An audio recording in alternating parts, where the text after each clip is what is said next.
खुशियाँ पाते हैं। सुनते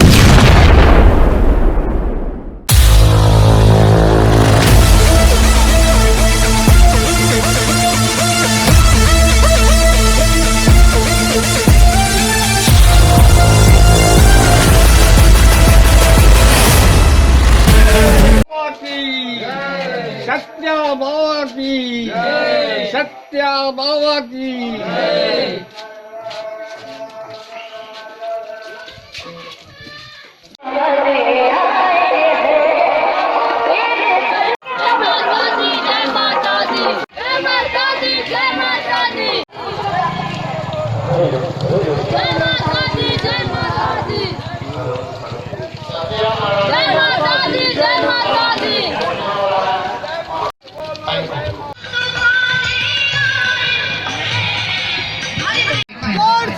उसी क्षण में इसलिए श्रोतागण से विनम्र आग्रह है कि पंडाल में जो भी बाहर है पंडाल में आकर सीट ग्रहण करें।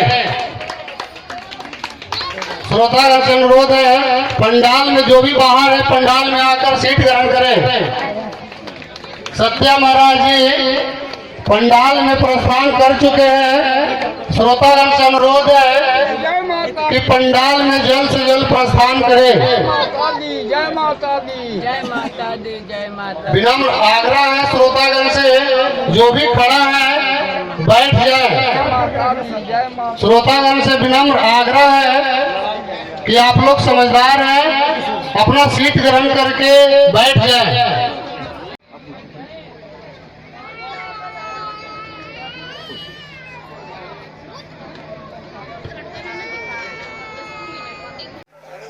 कल हम लोगों ने जहां पर छोड़ा था वो था कि परीक्षित ध्यान से सुनिएगा, परीक्षित की मृत्यु हो गई और मृत्यु के बाद राजा जन्मेजय की सनातन संस्कृति है कि जब हम पहली बार मिलते हैं तो एक दूसरे को प्रणाम करते हैं।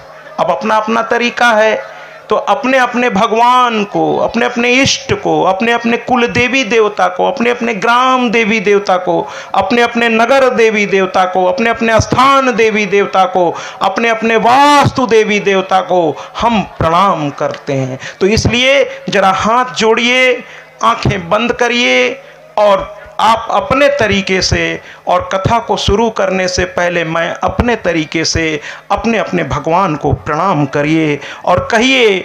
हमेशा हम लोग भगवान के पास शिकायत लेके जाते हैं, महाराज मेरे पास ये कमी है वो कमी है।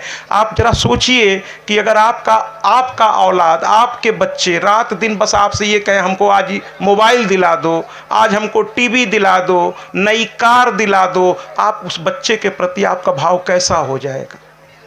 हम लोग भी यही गलती करते हैं, भगवान के पास रोज एक नया डिमांड लेके चले जाते हैं कि हमारी शादी नहीं हो रही है, हमारी बिटिया की शादी नहीं हो रही है, हमारा ये नहीं हो रहा है, हमारा वो नहीं हो रहा है। अरे कभी ये भी जाके कहते हो आप कि आज हमने रसमलाई खाई है, तेरा शुक्रिया है, या आज जो मुझे आनंद मिल रहा है उसके लिए तेरा शुक्रिया है, क्योंकि तूने मुझे इतना आनंद दिया, उसके लिए तेरा शुक्रिया है। हम लोग खाली जा करके अपने, जरा इस बात को ऐसे समझिए कि अगर आपकी औलाद रात दिन आपसे डिमांड करे, आज मोबाइल दिला दो, टीवी दिला दो, हमको भी बाइक दिला दो, अच्छा कार बदल दो, तो आप ऐसे औलाद को प्यार करना छोड़ देंगे धीरे धीरे कि जब देखो कुछ ना कुछ मांगता ही रहता है, मांगता ही रहता है और कभी सेवा करने के नाम पे समय नहीं है इसके पास। ऐसी औलाद को धीरे धीरे माँ बाप न चाहते हुए किनारे करने लगते हैं कि सेवा नहीं करेगा, कभी नहीं पूछेगा पिताजी थक के आए, एक गिलास पानी लेंगे क्या, या लाइए ना थोड़ा मैं पिता उसे कहते हैं जो दिन भर धूप में रहता है और उसकी ही कमाई से उसकी औलाद एसी में बैठी होती है महाराज। तो ऐसे औलादों से मैं कहना चाहता हूं कि अपने उस भगवान को तो पता नहीं देख पाओगे कि नहीं देख पाओगे, लेकिन जीते जीते ये जो माँ बाप हैं आपके घर में, आपके जो बड़े बूढ़े हैं, यही भगवान हैं। पहले इनको पूजना सीखो, तभी विंध्याचल में भी तुम्हारी पूजा माँ स्वीकार करेगी, नहीं तो नहीं करेगी महाराज। कहेगी अपने माँ बाप की इज्जत नहीं करता और ये मुझको पूजने आया है। जिस घर में, सुन लीजिए, जिस घर में बड़े बूढ़े कुछ बोलने से पहले डरने लगे कि कहीं लड़के कुछ बोल न दें, जिस घर में बड़े बूढ़े किसी को समझाने से डरने लगे, जिस घर में बड़े बूढ़े सब देखते हुए भी चुप रहने लगे, उस घर के सर्वनाश को तो भगवान भी नहीं बचा पाएगा। उस घर के सर्वनाश को भगवान भी नहीं बचा पाएगा। इसलिए अपने बड़े बूढ़ों का सम्मान करिए महाराज। अगर 1 साल भी कोई आपसे बड़ा है, थोड़ा उसका सम्मान करिए, उसका सम्मान करिए महाराज, है ना। और सम्मान करने से सम्मान मिलता है, सम्मान देने से सम्मान मिलता है। आप अपने बड़ों को, है ना, आपके घर में जो सबसे बूढ़े हो महाराज, सबसे पहले जब खाना बने तो भैया पहले तो भगवान को भोग लगाइए, है ना। कुछ लोग हमसे पूछते हैं महाराज जी क्या घर में जो खाना बनता है क्या वो भगवान को चढ़ाया जा सकता है। मैं कहता हूँ कि ये खाना जो मिला है आपको, ये भगवान की कृपा से ही मिला है, ये भगवान की कृपा से ही प्राप्त हुआ है। इसलिए बस निरामिष भोग खाने का इच्छा है, क्योंकि त्यौहार है तो भगवान, और अपने घर में जरूर अपने अपने भगवान का एक स्थान जरूर बनाइए महाराज। और अपने घर के हर सदस्य से कह दीजिए कि भैया जब तक स्नान करके इनको प्रणाम नहीं करोगे, घर की रसोई से तुम्हें खाना नहीं दिया जाएगा। जिस दिन घर में मर्यादा आ जाएगी, उस दिन मां लक्ष्मी आपके घर में स्वयं चलकर आ जाएंगी, स्वयं चलकर आ जाएंगी। इसलिए मेरा निवेदन है आपसे कि अपने आप को मर्यादित करिए, घर में भगवान का भोग लगाइए, और अपने बड़े बूढ़ों को भी सबसे पहले खाना, जो घर का सबसे बड़ा बूढ़ा है उसके लिए थाली निकलवाइए। खुद खड़े होकर, अगर आप औलाद हैं तो खड़े होकर के, आपके दादाजी हैं या पिताजी हैं, पहले उनको खिलाइए, उसके बाद आप लोग भोजन करिए। अगर जिस घर में इस प्रक्रिया से भोजन होती है महाराज, उस घर का भोजन प्रसाद हो जाता है और भगवान भी उसे ग्रहण करने में देर नहीं करता। ये ध्यान रखिए। तो सबसे पहले हम लोग प्रणाम करेंगे। आइए प्रणाम करते हैं। तो हम अपने तरीके से, आप अपने तरीके से 2 मिनट में अपने अपने भगवान को हम लोग प्रणाम कर लीजिए। हाथ जोड़िए, आंखें बंद कीजिए और बोलिए ना, ओम जय श्री हरि, ओम श्री गणेशाय नमः।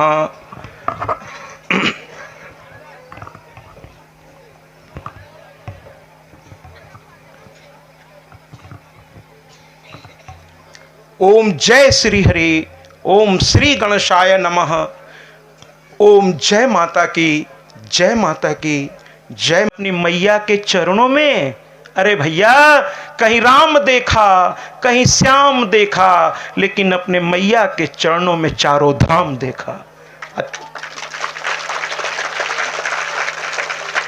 अपनी मैया के चरणों में चारों धाम देखा। तो इसलिए सबको प्रणाम। स्वर्ग में कथाएं नहीं होती महाराज, इसलिए देवताओं को भी कथा सुनने के लिए जमीन पर आना पड़ता है। और हमारे आचार्य लोग सुपारी पर कलावा बांध करके सारे देवताओं का आवाहन करते हैं। हम कितने भाग्यशाली हैं कि हमें ये कथा आराम से बैठ के सुनने को, देवता इस कथा को सुनने की लालसा से स्वर्ग से यहाँ आकर के अदृश्य रूप में यहाँ न जाने कौन कौन खड़ा है। इसलिए सभी देवताओं को भी मैं प्रणाम करता हूँ। प्रणाम प्रणाम प्रणाम। 10 दिशाओं को मेरा प्रणाम। 10 दिशाएं होती हैं महाराज, केवल 4 नहीं होती, 10 दिशाओं को मेरा प्रणाम। 10 दिशाओं के दिगंतों को मेरा प्रणाम। समस्त ग्रह नक्षत्र जितने भी ब्रह्मांड में सभी आदरणीयों को मेरा प्रणाम। और फिर इसके बाद मैं कहूँगा कि माँ प्रकृति को मेरा प्रणाम, माँ अन्नपूर्णा को मेरा प्रणाम, माँ तुलसी को मेरा प्रणाम, श्रीमद् देवी भागवत महापुराण को मेरा प्रणाम, श्रीमद् देवी भागवत महापुराण को मेरा प्रणाम, श्री नर और नारायण को मेरा प्रणाम, माँ सरस्वती को मेरा प्रणाम, देवर्षि नारद को मेरा प्रणाम, महर्षि वेदव्यास को मेरा प्रणाम, श्री सुखदेव जी महाराज को मेरा प्रणाम, श्री सूत जी महाराज को मेरा प्रणाम, श्री सौनकादिक ऋषियों को मेरा प्रणाम, श्री विप्र परंपरा को मेरा प्रणाम, श्री संत परंपरा को कल जन्मेजय महाराज ने सर्प यज्ञ कर दिया उतंक के कहने पर कि मेरे पिता को तक्षक ने मारा, इसलिए सर्प यज्ञ हुआ। कई सर्प मर गए, कल ये कथा हो चुकी है। अंत में तक्षक इंद्र के पास गए, लेकिन मंत्र की आहुति के द्वारा इंद्र के साथ तक्षक का भी आवाहन संतों ने, ऋषियों ने कर दिया। ब्रह्मा जी आकर किसी तरह समझौता कराकर उस मामला को वहीं खत्म किया। उस मामला को उन्होंने वहीं पर समाप्त कर दिया। और करने के बाद कि सब होने के बाद आस्तिक मुनि के द्वारा समझाया गया कि तुम किस वंश के हो। मैं जरा युवाओं से कहना चाहता हूं कि जब भी आप एकांत में देख नहीं रहा है और आप जो चाहें करिए।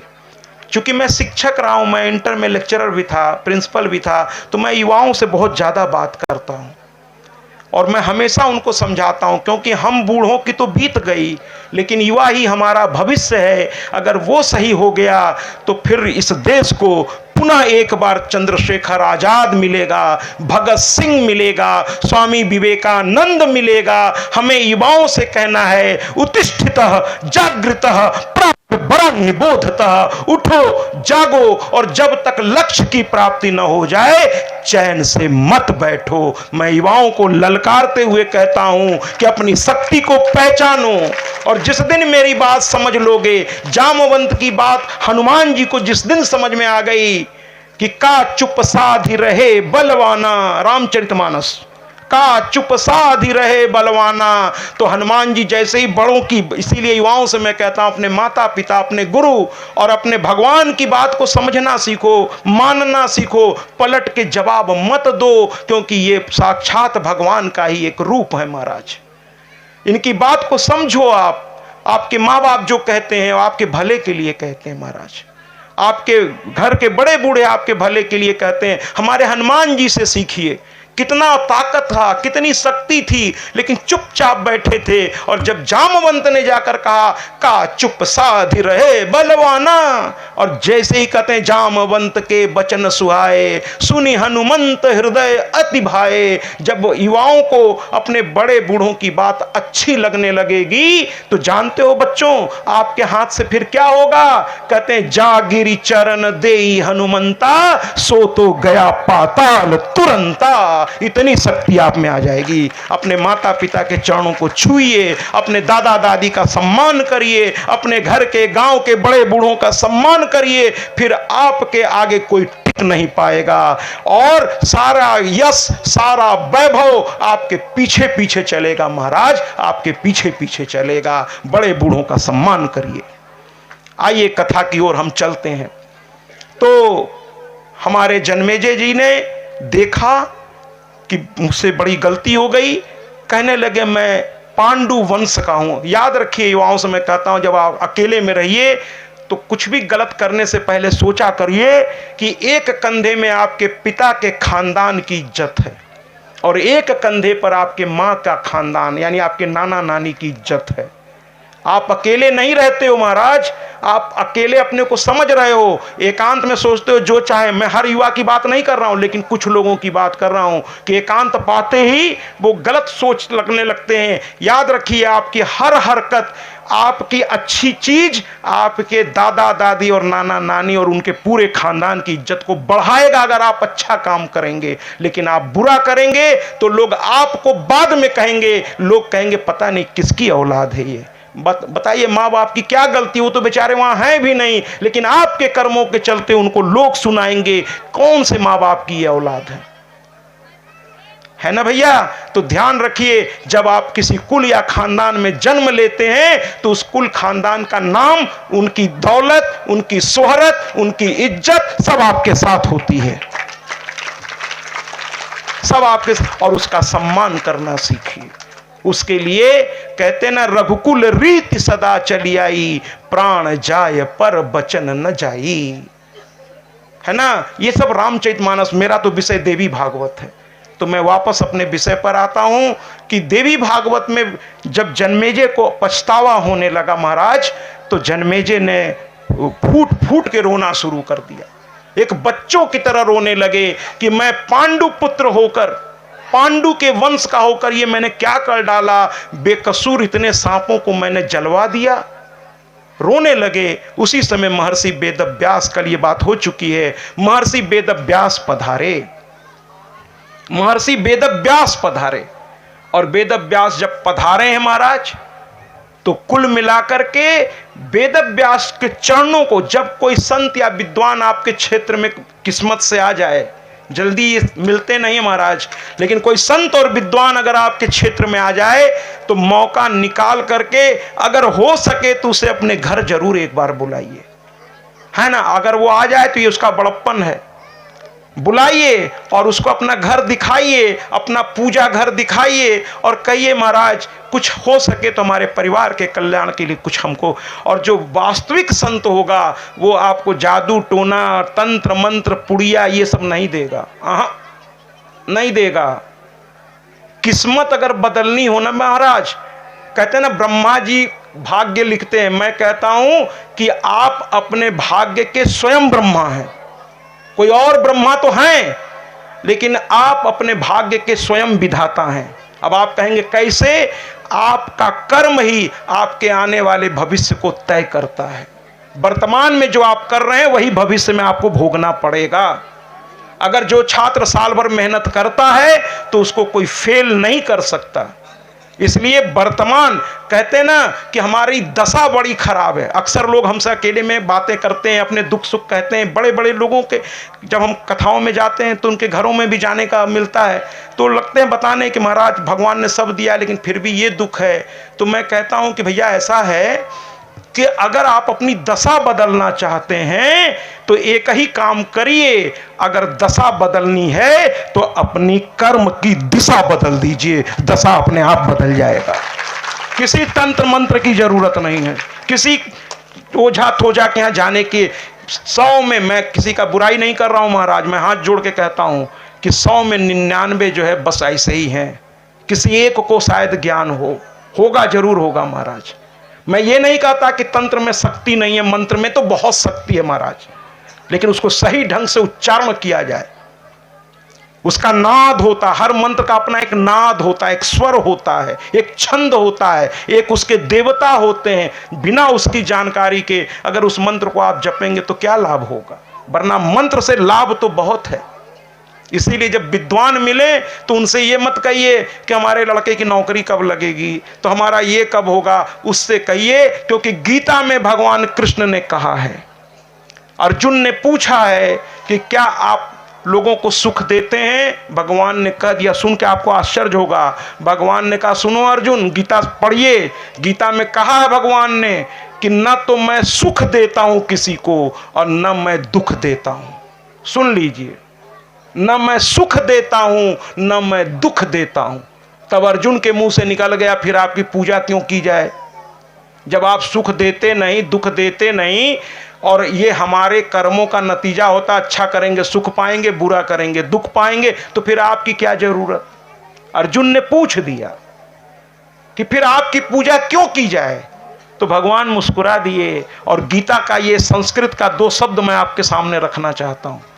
भगवान ने कहा, सुनना चाहते हो कि जब मैं प्रसन्न होता हूं तो किसी को क्या देता हूं, क्यों मेरी पूजा करनी चाहिए? बाकी तुम्हारी इच्छा, करो चाहे मत करो, लेकिन अगर वास्तव में तुम मुझे पूजते हो तो मैं क्या देता हूं आज सुन लो। और गीता में उन्होंने एक ही बार में अर्जुन को कहा कि अगर मैं किसी से प्रसन्न होता हूं तो एक ही चीज उसे देता हूं। क्या?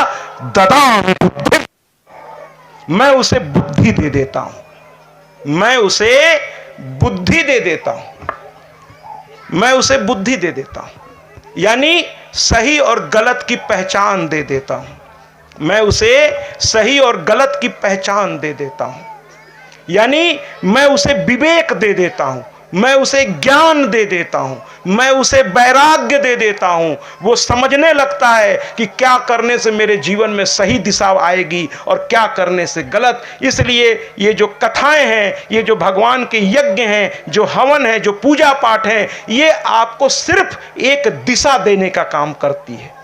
इससे आप ये उम्मीद नहीं करिएगा कि कोई जादू हो जाएगा, ना, बिल्कुल नहीं होगा महाराज। जिंदगी आप अपने से ही बदलेंगे। कहते हैं ना कि बिना कोशिश किए जय जयकार नहीं होती।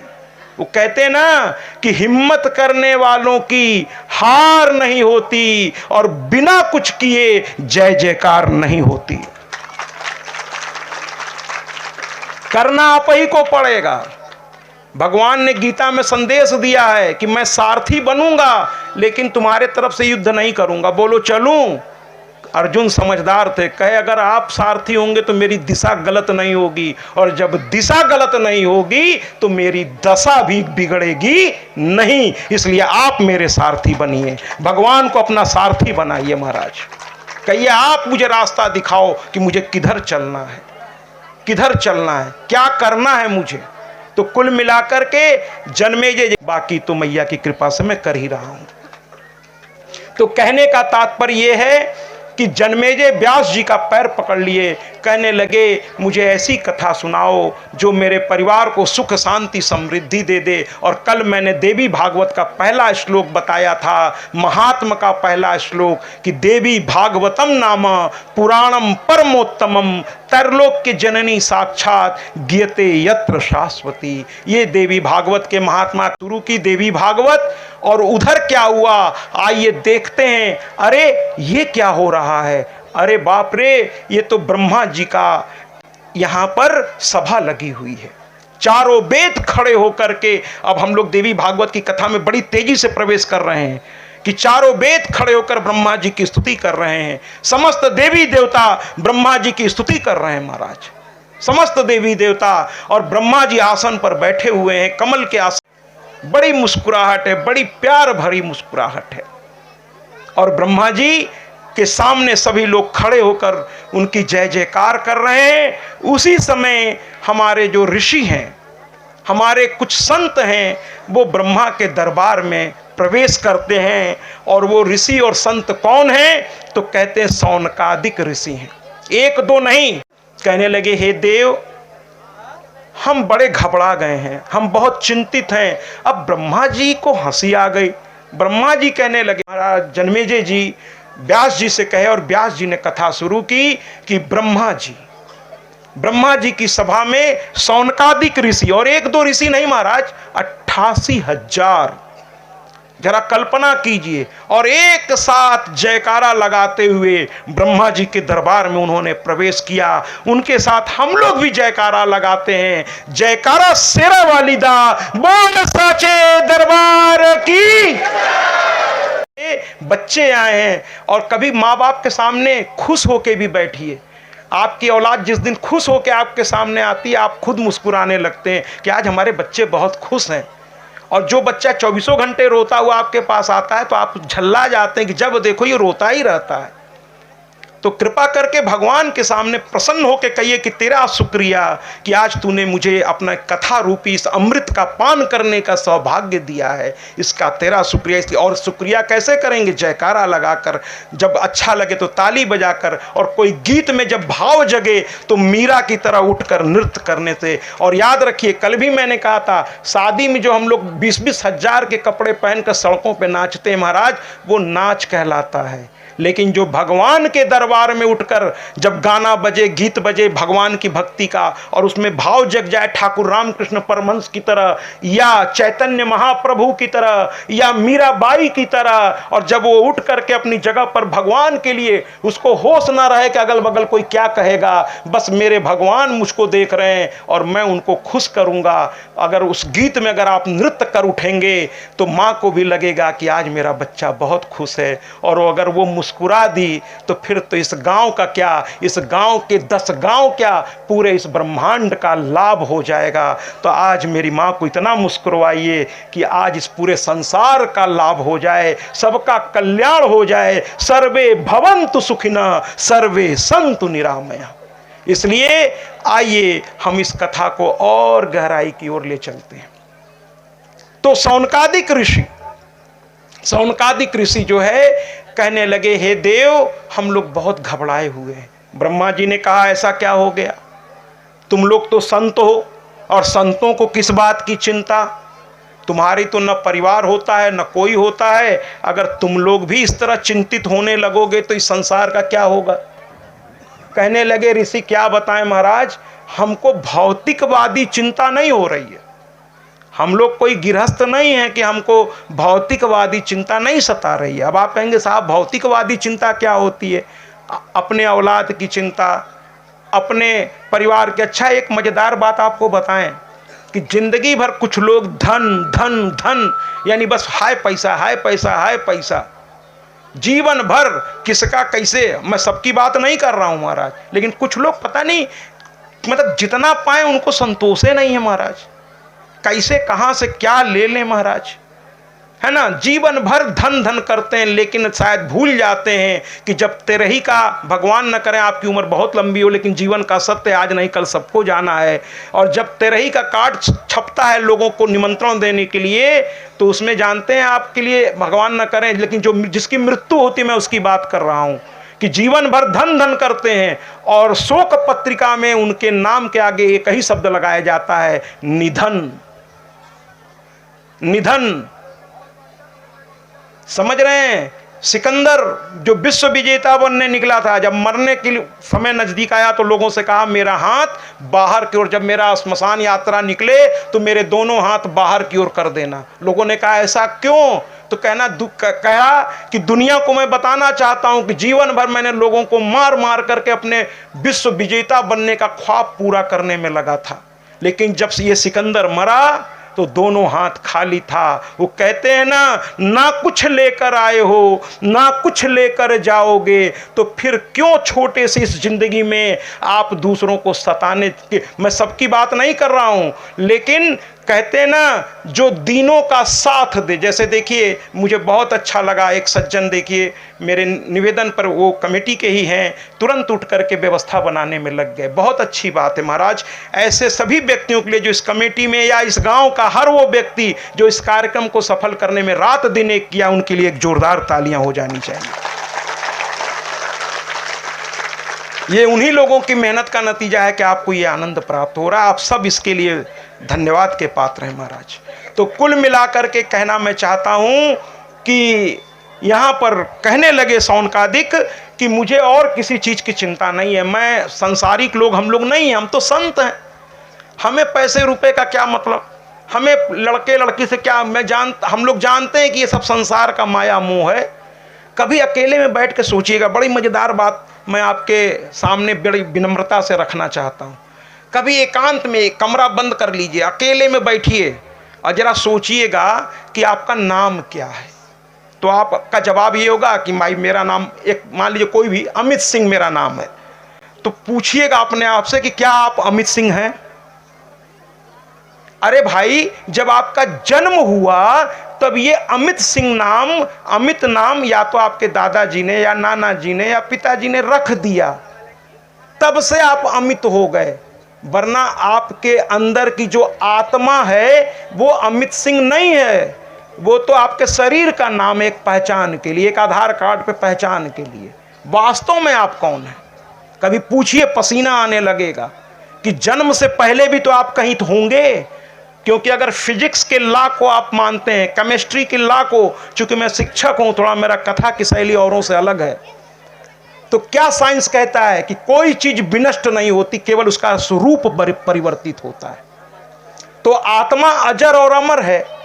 तो इसके पहले भी तो कहीं आप थे जब जन्म नहीं हुआ था। जब जन्म हुआ किसी भी व्यक्ति के घर, तो उस जिस पिता के द्वारा आपका जन्म हुआ उसके परिवार के लोग आपके दादा दादी हो गए, और भी चाचा चाची, और माँ के घर के लोग नाना नानी, मामा मामी, लेकिन आप उसके पहले भी तो कहीं थे महाराज। उस समय कौन था आपके पास? और जब मृत्यु होगी, सुन लीजिए, मृत्यु की सच्चाई अभी से सुन लीजिए, पसीना आने लगेगा। लेकिन जो भगवान के भक्त हैं उन्हें मृत्यु से घबराहट नहीं होती, क्योंकि वो रात दिन अच्छे काम करते हैं, तो फिर क्या डरना। कहते हैं ना, जिंदगी तो बेवफा है, एक दिन ठुकराएगी, मौत महबूबा है अपने साथ लेकर जाएगी, मर के जीने की अदा को दुनिया को जो सिखलाएगा, वो मुकद्दर का सिकंदर भैया मेरे कहलाएगा।